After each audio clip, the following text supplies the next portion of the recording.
Now these cherry tomatoes have a lot to live up to.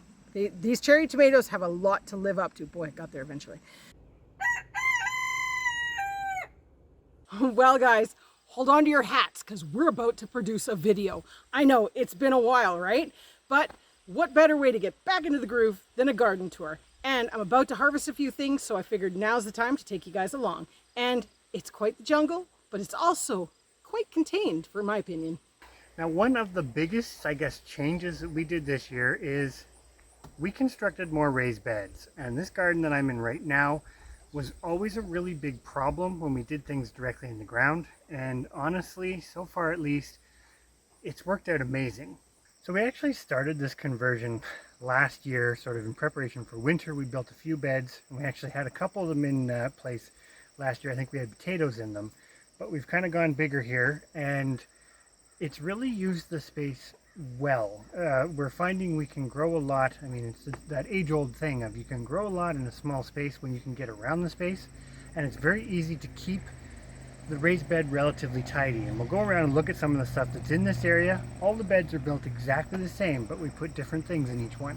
So by no means have the raised beds solved the bug issues. As you can see from these cabbages, they are full of holes and the bugs have been at them. But look, and I've got cabbage after cabbage that looks just like this one, and I've never had that in the ground. So I'm gonna say the raised bed, even though we're in a basic drought, has really worked for keeping these guys in that soil that they really want to be in, and they seem to be doing well, and they're surviving all the bug damage. Another thing that's actually doing really well this year, despite the weather we've been having, at least in the last month or so, is our totally sweet Italian frying peppers.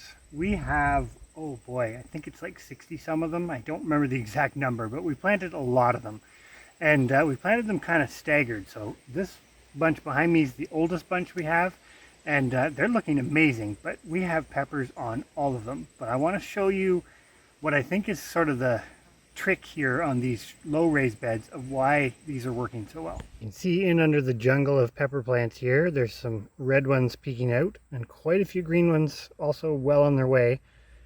But you'll notice we've mulched the entire bed. So this has a layer of just wood mulch on it, and it's actually quite amazing how much this helps with the moisture retention, even in a really dry year. So for us, I guess this is like a modified sort of back to Eden method. These chips are gonna help us out for the year when they're there. We may work them into the beds, because one thing we find as the beds mature, because we've got some beds where we've done this for a few years, it helps with some moisture retention and making for a nice, loose, airy soil, which is kind of two opposite things. So it actually works out quite well.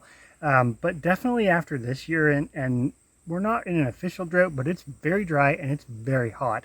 This is making a huge difference to what we do have established. So each one of these beds is 4 by 10. So as you can see, we're kind of two separate little cells here. This bed we've planted completely with our grain sorghum.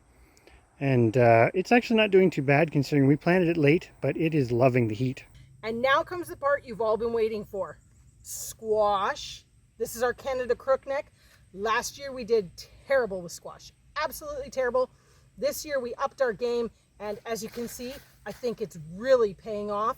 No fruit yet, but there is a lot of greenery and these are producing really well. Let's go take a look at the next squash. And here we've got our green striped Cushaw. These have already had some flowers. I still don't see any fruit set yet, but I know it's coming. And this is our summer yellow crookneck squash. We definitely need to water it. It's got some bug issues for sure, but hopefully this will pull through for us. And what I have here is pretty much all I have in tomatoes. This was a terrible tomato year for me. We reduced our numbers in the first place because it didn't need a lot. And then we had a whole bunch of issues, which I won't even get into, that I think I ended up with 10 tomato plants. But some reason I have a bed full of volunteers. They must have been from the composter. There's San Marzanos in here, there's cherries in here, and there's even some that are kind of like the big bulbous ones. So I have no idea what they're gonna be. It's a complete surprise. We won't be able to save seeds from any of these, but at least I will have some tomato seed. Well, it's a good thing we're filming because I'm gonna see if I can get these. There is a bunch of cherry tomatoes right there. Look at that. Beautiful. And this bed over here by the chicken coop is our Violet Queen potatoes. They're a blue or purple type of potato, which is pretty awesome. Not our only potato bed, but they're looking decent considering how dry it's been. We're kind of rounding out what's going on in this part of the garden. We've got some Brussels sprouts behind us, which again, we split things up and put them in different places this year. They're doing quite nice. We've got some Egyptian walking onions, but more in the other garden area. But I think one of the big changes in this area was we decided to do some flowers. Now, several of these flowers are native and they are useful for things like teas and what have you, but they're also pretty, and they do attract a lot of beneficial insects. Like, we've noticed the difference even with just having this bed here. So we've got purple coneflower, black-eyed Susan, calendula, monarda, gray-headed coneflower, and lance leaf coreopsis, as well as a few Shasta daisies, just because these are all big, fairly drought-tolerant plants. And I even snuck one butterfly milkweed in here. So of course the nice part about this, yes, they're all very useful, but by having this bed here where we can see it and whatnot, we can propagate a lot of these. We didn't invest a lot in the plants that we planted in here, but like you can see the flowers on most of them. And they're all perennials except for the calendula, which the calendula is just going crazy. I'm very excited about that one, and it's very pretty.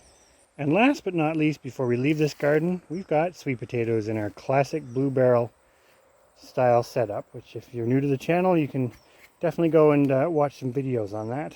I'm super excited about these squash. This is a new one for us. We've replaced, what did we replace? Our big blue. The big blue squash that we'd been growing for years and didn't know what they were called. We've replaced them with candy squash. And I just saw there's already a fruit on here. It's little considering they get like 20 pounds, but that means we're gonna have some candy squash to eat, and I'm super excited. And as you can see, we also have a lot of curl duck looking just about ready. Well, actually it's looking real ready to harvest. So teaser alert, video coming on what we're gonna do with all this curl duck that we've managed to save out in the yard. So this area, if for those who've been following for a while, used to be a garden. We used to plant quite a few potatoes over here, and because of the weed pressure, we pretty much given up on it. We had this compost pile that we've planted these squash in and figured, well, for one last go, it should do well here. And now we're back to our original raised bed garden and the trellises that I love so much. And this is my noodle bean trellis, and as you can see, they are nicely climbing up there. Noodle beans are a bit later bean anyways, so this is going to look lovely in about 3 weeks, and we'll be sure to make sure we take a snap of that. Really, we have a lot of herbs and all sorts of good stuff happening in this garden, but I just wanted to stop at the basil and show this is what you really don't want to let happen if you want it to keep going all year. I have got little seed things coming, or flower pods coming all over this, and I really need to cut it back. You can see here there's one part that I did cut back and harvested really hard, and it's looking a lot better and healthier than what we've got on this side. So our Amish snap peas are just about done. Not a great year for them being so dry. We've got some more Brussels sprouts and lots of Scotch curled kale and lots of beets smattered throughout the garden. Beets have definitely become a big component of our diet, and it's really nice to see that we've got so many of them doing so well with our switch to these cylindrical beets. May have to wait on a few of the beets because we've got a little wasp nest here, and we've been watching some of these guys. Not all wasps are horrible to have. These ones definitely seem to be predators of the cabbage whites, and even though we've got some damage, these guys eat a lot. We actually have one blank spot. We've harvested our garlic and some of our onions, or our shallots, or St. Anne shallots. It was a fairly decent year for both. I'm looking forward to getting some of the shallots planted, but we've got an area here needs a little bit of topping up after a couple of seasons, and it'll be ready to plant with something in the fall. Kind of in the same area. This is sort of a mix match hodgepodge of a few different things in our sort of main barrel garden. We've got some different herbs like parsley and quite a bit of stevia actually. We did good on stevia this year. Lots of sweet potatoes, lemongrass, more beets, and some walking onions. This lemongrass looks absolutely incredible this year, and it made me think I'm going to make curry for supper. So we're going to cut some fresh lemongrass because nothing beats fresh lemongrass in a curry. And that was supposed to be more dramatic than it was. There we go. There is nothing as good smelling as fresh lemongrass. I mean, we use dried lemongrass in tea and it just doesn't do it justice, but this is, I could just eat it. And we've got more sweet potatoes. We decided to plant some in this raised bed here, and it's looking phenomenal. So I'm really curious, given we've actually got relatively decent weather for it this year, what we end up with in the end of the harvest. And at the back of it, more peppers. So one thing about 2025 is we had a really nice wet spring, and it was looking really promising for a lot of our perennial fruit. But by the time we got to the point that they were basically ready to set fruit, it got really dry, and we basically didn't get a lot of fruit, for lack of a better way to put it. We actually got a decent amount off these yellow raspberries behind me, but nothing compared to previous years. One thing we did amazing with this year is lettuce. We are definitely lettuce farmers. Moving forward, we're going to stay lettuce farmers because we love to eat salad.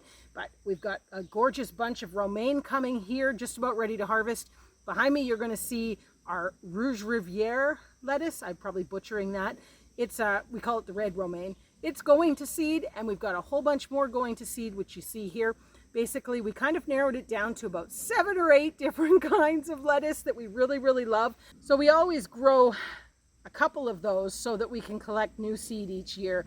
And we're definitely finding we're getting more and more favorites, so it's getting harder and harder to choose which ones to grow. These little tiny frogs are very abundantly heard in the spring, but not really seen very often. But we tend to see a few of them in here. They seem to like it. And behind some of our lettuce here, we have a whole bunch of stevia clones that I actually made up this year, and for the most part, they're looking pretty decent. Another thing that's doing really well for us this year, although you can definitely tell it's not liking the dry conditions, is our celery. This is our Chinese pink celery. And I think this year I actually tricked it. I had started this in the house really early, and they got pretty big before I brought them out. Like, they were good sized plants, and quite a few of them are going to seed, so I am curious to see whether we get a good seed crop off of these this year. So I know I talked about the tomatoes not doing well, but I wasn't classifying the cherry tomatoes in there. I am super excited for this one. Now, I'm going to keep this on the hush as I announce it on YouTube, but these are from Candy Bomb cherry seeds that I saved from Walmart, and they were the best cherry tomatoes I ever have had. And I thought, you know what, we're going to give it a shot. And I see some yellow ones, so we're going to give them a try. So here is my first cluster of ripe ones. Let's see, we're going to give them a try. That one might not be ripe enough, but the one definitely is. So let's give it a try. Now, these cherry tomatoes have a lot to live up to. These cherry tomatoes have a lot to live up to. Boy, it got there eventually. And I'm going to give them a try. I already can tell the skin's a little bit tough, but I'm going to chalk that up to it being so dry, and I'm not the best at watering. Oh my gosh. Yes. Success. So that's kind of our garden tour in a nutshell this year. Most of our activity is sort of centered in this area. We do have a few things growing elsewhere, but I'm going to say it, some of them are struggling, and eventually we will take you over to look at the food thicket, but that's for another day. Before we leave, I wanted to go and show you something completely different. Still a plant, still part of the garden, but something that's not necessarily edible. Here in front of our greenhouse is our eastern prickly pear cactus that Dave Knight gave us, and I think this is now year 3. Don't quote me on that, but it is doing awesome. Putting up more new growth. It actually already put up a fair bit of new growth this year. It hasn't flowered this year, but I have a feeling next year we're in for that treat of cactus flowers. And this plant may or may not have spurred on another collection in addition to the gardens. And here we go. We've got lemongrass and cabbage for tonight's dinner, as I wave it all around. And I had to pick some of the peppers. There was just so many, and that's not even all of them, but I kind of was like, I don't want to have to deal with them today. So we're leaving some of them on the plants, hoping for the best. But look, what a wonderful little harvest from the garden on this end of July day.